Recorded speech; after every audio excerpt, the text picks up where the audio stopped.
Vincenzo, it's Grandma.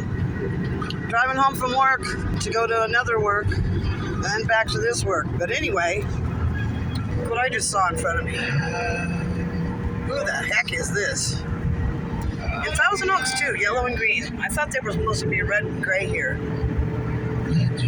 Oh no. Anyway, I thought I'd send you a little video of a trash truck on the freeway. What kind is he, a dumpster or a... Oh, he wants to get over. Okay, I'll let him over. You can get in front of me. Only because you like him. Grandma has to go faster than this, but I'll stay here for a minute and film it for you. Anyway.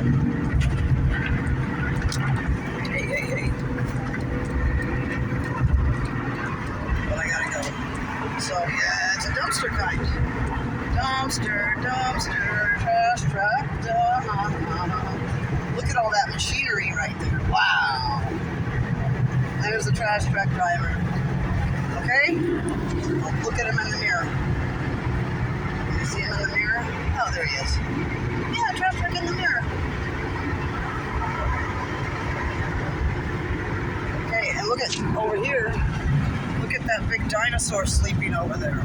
He's sleeping on the, looks like a mountain, but it's not. It's a dinosaur sleeping.